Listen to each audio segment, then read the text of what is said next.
Hi, my name is Karen Knox, and I'm the director of the Orion Township Public Library. Welcome to another episode of Orion at Your Library. On today's episode, we're going to take a look at some of the ways that our volunteers help enhance the service here at our library. Then we'll take a look at some of the new features available in our online catalog. And next, we'll take a look at a new awesome program called lynda.com that has all the online training you'll ever need. And for our local history buffs, we'll take a look at our new microfilm scanner. Stay right where you are to find out what's happening here on Orion at Your Library.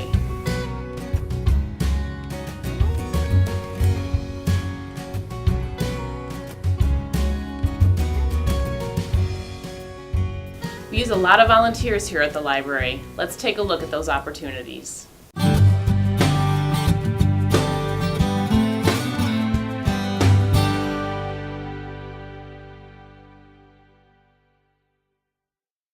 Hi, my name is Lori McGarry, and I'm the volunteer coordinator here at the Orion Township Public Library. I've been part of the library for over 8 years, and I'm really blessed to be part of it. My role as the volunteer coordinator here is to recruit new volunteers, provide orientations for all of our volunteers, maintain an accurate volunteer schedule for our staff to utilize, also evaluate potential volunteers with opportunities that we have to try to match them with the right skill set. I also work closely with the staff to identify any needs and plan ahead for special events that might be coming. My role also includes being a vital part of community partnerships. This involves Lake Orion community schools, local churches, and nonprofit organizations, working together with our community to share information and make things a little bit easier. Being able to have such a dedicated group of volunteers has really enhanced the programs and services we offer here at the library. For example, let me give you a few statistics.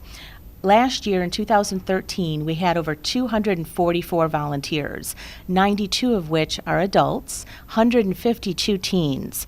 This translates into 4,083 hours of service, which is fantastic. We have a wide variety of volunteer opportunities available for different people, teens, adults, even special needs individuals too. Let me tell you a little bit about each of these great volunteer activities and how you can become a part of it as well. Let's start with the teens. First, we have a Lego at the Library Club that meets once a month on a Saturday. Our teens assist the librarians and kind of help the kids if there's a theme for the Lego program, they kind of help them build, or if they have questions, they're kind of an assistant to the librarian, and the kids love it. We also have a chess club that runs once a week, and we have teens that volunteer here to help with the chess club for kids that maybe are learning the game or maybe want to perfect their game a little bit, and they assist the librarian. The Lake Orion Lighted Parade is a bright spot in our community, and we love to be a part of it as well. One of the things that we have done is build a float and participate in the parade. Our volunteers, our teens, get involved by maybe helping construct, do painting, and they've even been part of the float by dressing up as costume characters. Battle of the Books for 5th graders in Lake Orion Community Schools is a huge event. We partner up with Lake Orion High School and the National Honor Society to have volunteers participate in this event. There is much to go into this event. There is battle prep meetings where they prepare all the information for the actual event, the actual day of the battle, and also the awards ceremony that's held at Lake Orion High School. The Friends of the Library Gala event was a first-time event for us this past year in April 2013. The National Honor Society, the National Junior Honor Society from Scripps Middle School, and even the Boy Scouts were part of that as a volunteer activity. Spring into Action was a new program that we also instituted along with the North Oakland Community Coalition during spring break last year. We wanted to provide opportunities for teens that maybe weren't going away to Cancun or somewhere warm, but they could help out at their local library. So we had them providing outside cleanup at the library, and they had a great time. The Summer Reading Kickoff is a huge event here in the summer, in June every year, and it kicks off our summer reading program. The kids and teens that participate have a lot of talents, and they share those with our patrons. They do face painting, balloon animals, even photography skills that they share, and they really make that day very successful. The Friends of the Library also provides book sales that we have a few times a year. The Friends of the Library also needs help getting their book sales ready. Our teens are a huge part of this success by helping to prepare the books, get set up, and tear down of the book sale. The annual Haunted House in October is another event that teens can participate and volunteer for.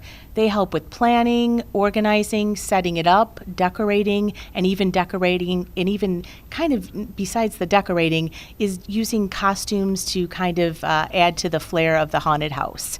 For adults, for volunteering, we have many opportunities as well.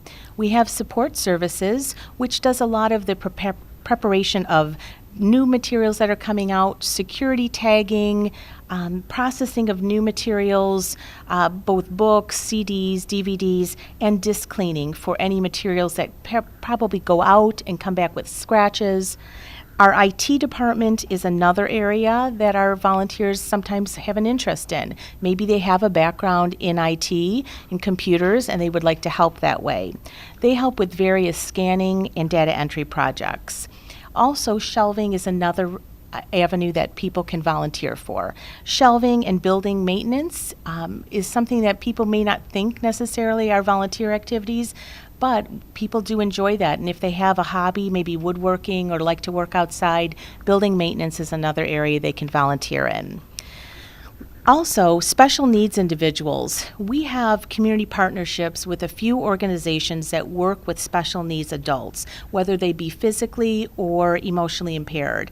Excel Employment Options is a nonprofit employment agency that specializes in training and placement of adults and students preparing for entering the workforce or meaningful community participation. These individuals help with book washing, organizing, or shelving materials as well. And it makes them feel like a worthwhile participant in our community, and it's a win-win for both.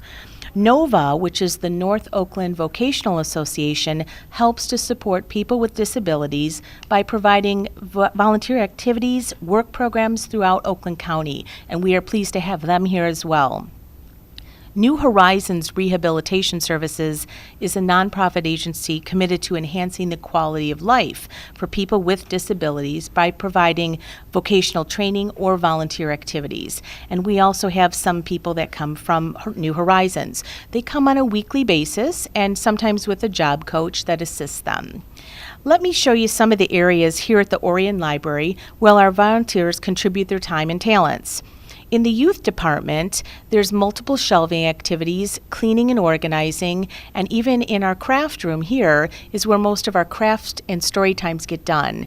There's a lot of preparation done for these story times, and our teens and adults can help participate.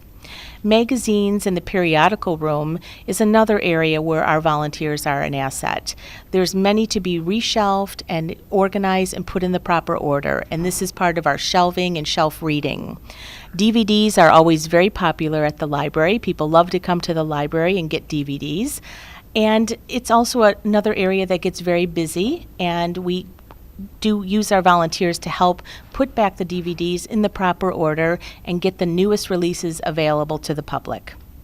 In the lobby is something new that we have. It is in a kiosk that people can access if you'd like to volunteer or find out information about the library, or a map so you can, if you're new to the library, you can find your way around the library. Also, in the lobby, in the kiosk, there is a section that you can click on that says Become a Volunteer. This is your way, if you'd like, if you're here in the lobby and you feel like you'd like to enter into a volunteer activity here, you can go ahead and apply right online. Or you can do this from home at orionlibrary.org, and it'll come right to me, and I will review the application. And then we usually call people in for orientations, which last about 20 minutes, and then we go from there. Also, if you're interested in volunteering outside, let's say you love to garden or be outside or woodworking, we do have volunteer opportunities in the maintenance area. So in this maintenance area, you might find a bunch of tools and other supplies for planting outside. So if that's something you're interested in, that's another avenue you can go.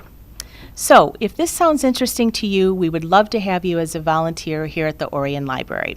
You can feel free to apply again online at orionlibrary.org, or please feel free to call me, 248-693-3000, extension 333.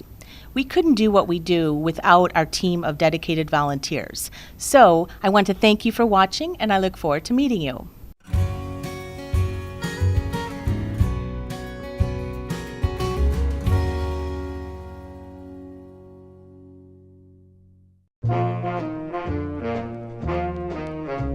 Celebrate the arrival of spring and hop on over to the Orion Center on Saturday, March 29th for the 2014 Bunnybop. Bring a basket to hunt for eggs filled with candy and prizes. Families can enjoy a pancake breakfast or create fun craft projects. And of course, the Easter Bunny will be there for a special photo opportunity.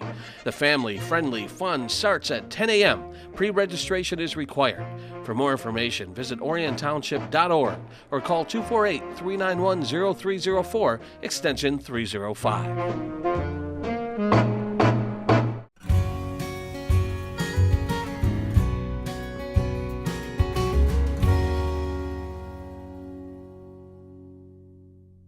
We have a lot of new resources available from our IT department. Check these out.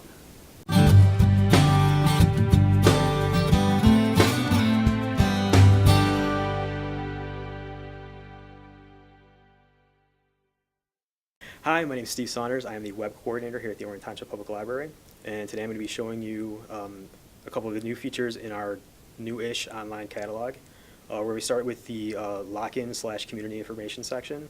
With lock-in, previously to when I was hired in, which was about 10 years or so ago, we had a collection of community resources, things like daycare centers, preschool centers, help centers, food pantries, things like that. All this information from our old system has been moved into this new system to put it into one combined place for you to search. There are options to browse by the name of the organization, to browse by the services they offer, to browse by some subject categories that we've assigned. There's also keyword search, so if you're looking for help in a certain area, you can search that way as well. We provided as much information as we could find on the organizations, links to their websites, phone numbers, hours, contact information when possible. Typically your starting point is always going to be at our website, which is orionlibrary.org. And then to search items, you can either search right from the search bar up here, or you can jump directly to our catalog under Find Books and More. And then the subject heading is Search for Books and More, which will take you to our online catalog. Now, the community information is under the Lock-in/Community heading. Lock-in is the Lake Orion Community Information Network. And we have all of our browsing and searching options. I'm just going to go to Browse by Services Available. So these are all these service headings we have in the system. It'll give you a list of 10, but you can change those results to up to 100 per page to make it a little bit easier to browse. And then when you see something of interest, just click on the heading. And that'll give you a list of any organizations that are categorized under that heading. And then clicking on the name of the organization will take you to the full record with more information about them. And we've also got links to their other online resources, and when possible, a map to their physical location. Or I can do a keyword search if I'm looking for something in particular.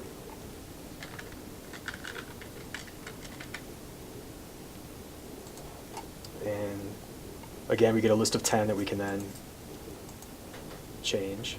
And if you're getting a lot of results, we have some options on the sidebar here to narrow your search or to find things that are closely related to what you're looking for. When we moved to this new catalog system about a year ago, we were able to introduce some new account features. Some were installed in the old catalog as well, but they didn't work quite as well as we'd hoped, and they work much better in this new catalog. Things like saving lists for future reference, whether or not they're books that you've checked out or not, they can just be saved searches. You can also, if you opt in, you can keep a list of all the items that you have checked out starting from the time period when you opt in. It is an opt-in requirement because we take patient privacy very seriously, and we don't want to be storing information about you that you don't want us keeping. We also have another cool feature where you can use what are called saved searches. What that allows you to do is search for an author or a subject, and then save the search, and then have that search run on a schedule, either weekly or monthly, for up to 99 sessions, which if you do monthly is about 8.5 years or so, give or take.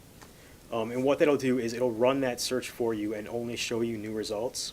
So any titles added by a particular author that you like that weren't in the system before but are in the system now, you'll be emailed and notified so you can get yourself on hold quicker. You can use that for anything that's in the system, TV shows, books, audiobooks. If you're into local history, you can set up some kind of a search that's going to work for you. For all of our personalized tools, you're going to go to the My Account tab, and before you do anything else, you're going to want to log in. Okay, and you can tell you're logged in because it'll show your name over here on the sidebar. And then we're going to go back to my account. Okay, the first one is going to be the reading history. So that's anything that I've checked out from the point that I turn the reading history on. If I change my mind and I decide I don't want the reading history kept anymore, I can turn that off and all of this gets wiped. And then if you change your mind again and decide you want it back, it picks up from when you turned it back on. It doesn't recover your lost history. It's all gone. And if there's certain items that you decide you don't want in your history, you can delete individual items out. Check mark it and delete. And it confirms it to make sure that you're really doing what you want to do. And then it's now out of my reading history. Another one is the saved searches. And you're going to go to, say, advanced search. All right, so I'm looking for the latest John Grisham book. I perform a search and I get on all of my results. And then I go to the Save Search button over here. And then I can set up, first I have to name it so I know what it is in my list. The email address it's going to go to, if I want it to run weekly or monthly, and how many times I want it to run, up to 99 times. And then you have the option to either email you regardless every month or only email you when there's new results added. So you're not getting bothered with there are no new search results this month. So this is something we're calling featured resources, which we're just starting to roll out now, and you're going to be seeing more and more of it over the next coming months. What they are is they're things that aren't traditionally found in our catalog. We want to link them to searches. So if you're looking for something to teach you Spanish, along with your normal search results, you're also going to see at the top here, it looks kind of like a Google ad sort of, where it'll say you might also like, and these are additional resources that are linked outside of our catalog. So things like online databases, ebooks. We're going to start having some of our events in here as well. So if you're looking for a book on babysitting, and we're having a babysitting program coming up, or if you're looking for the new Divergent book and we happen to have a Divergent themed program coming up, that'll show up in here as well. My lists. So I have one save list that I set up as a sample here. So I've got the DVDs and the ebook versions of all of the Game of Thrones titles.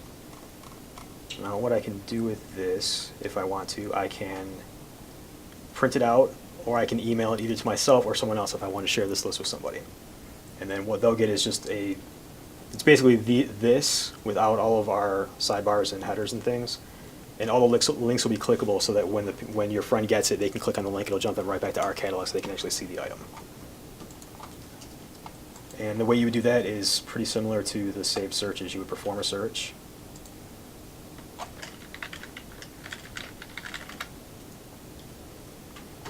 And then below the normal buttons is a button to add to your list.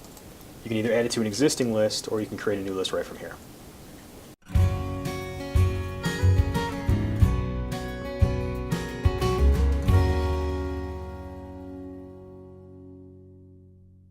Celebrate the first day of spring and bring your family to Orion Township's Growing Green Expo, featuring local vendors offering green products, services, and information. Learn about greening your home and improving your lawn and garden.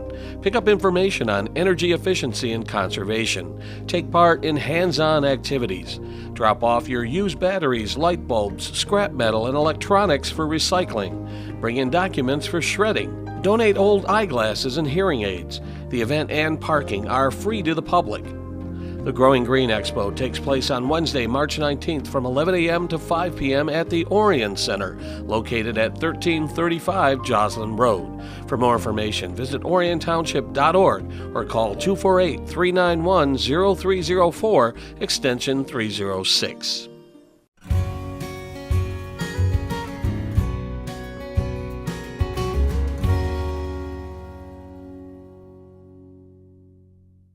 Hi, I'm Judy Rudisill. I'm the head of the IT department, and today I want to show you all about one of our new resources called lynda.com. Lynda.com is a training program that has hundreds of videos, thousands of videos, hundreds of topics on anything you can imagine wanting to learn, from software to business skills to photography. It's all in there. Lynda.com subscription would normally cost individual $250 for a year. And this is something the library is offering to patrons free of charge. You can get to lynda.com from inside the library or from at home if you have a valid Orion resident library card. To get to lynda.com, go to our website, go to the research tab, and then access online resources A to Z. From here you can select the letter L and follow the link to lynda.com. Just to note that the training videos are available on your PC, laptop, or any kind of mobile device as long as you're in the library. If you're accessing it from home, you won't be able to use your tablets or smartphones, just PCs and laptops. Since we're accessing it in the library right now, we're not prompted to enter anything. That's because any of our computers can get to it. From home, you would see an additional screen that would ask you for your library card number. Once you get to the lynda.com website, you can find your videos in several different ways. First of all, you can just take a look at the new courses. So these would be all courses added recently, and they're divided into several subtopics, and you can just browse through them. Another way is to search by subject. Let's say that we wanted to learn about project management, but we didn't know what software we wanted to learn. We just go to the P tab, and we can see that there are 22 different videos available on project management.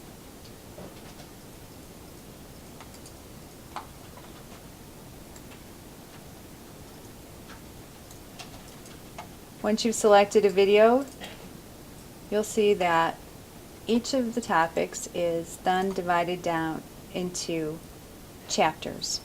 You can watch a video from beginning to end or just choose the chapter you're interested in. If you do know what software program you want to learn, say you wanted to learn Photoshop, you can use the software tab. Again, go to the letter that corresponds to your software and choose it from the menu. Here's Photoshop.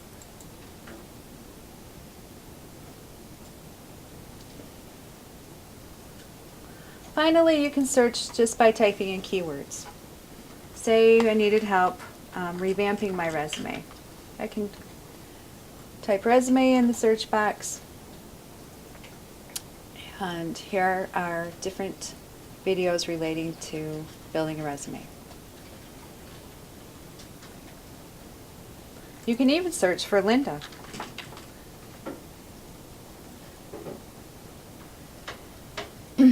And find interviews with the developer of lynda.com, as well as how to use lynda.com videos.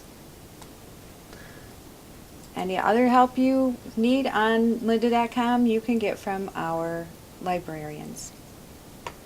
You can see why we're excited to offer lynda.com to our patrons. Please feel free to stop in anytime and ask a reference librarian about it and get more information. We want to introduce another exciting new technology we have at the library, and this one is for history and genealogy buffs. We're here in the Jim Ingram room of the library. This is our local history room, and this new system was actually purchased with funds from the Jim Ingram estate.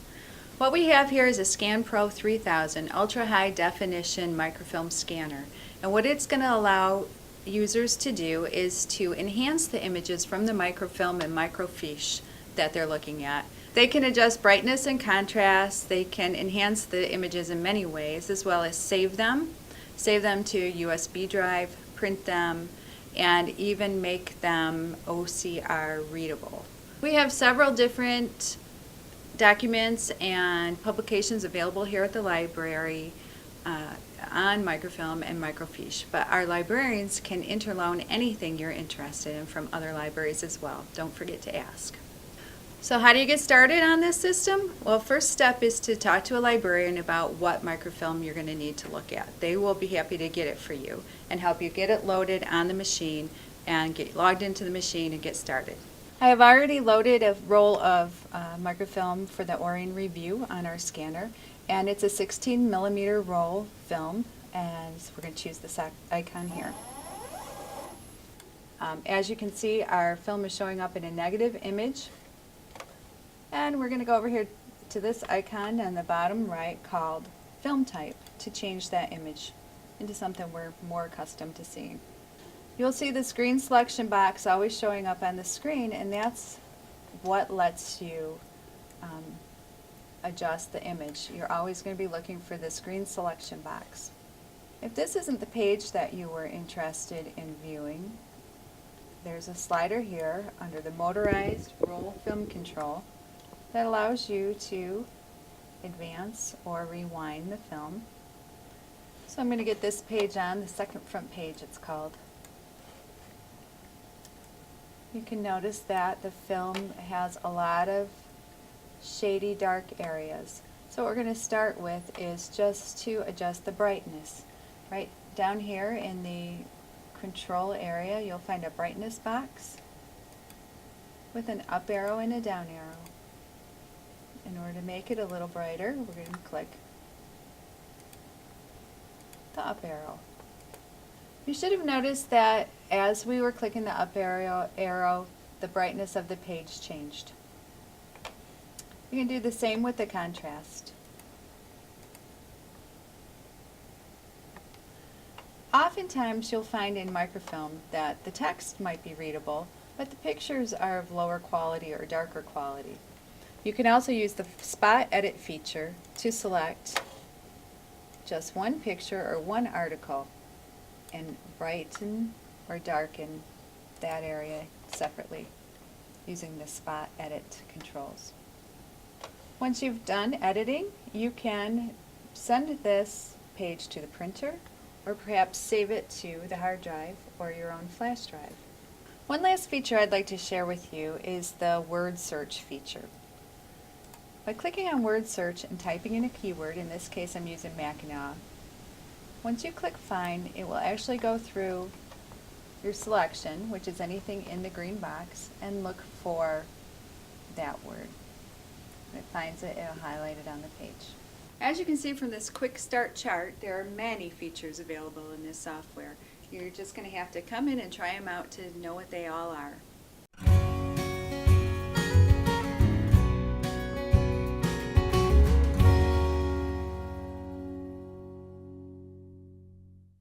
Thank you for joining us for this edition of Orion at Your Library. Be sure to tune in next time right here on ONTV.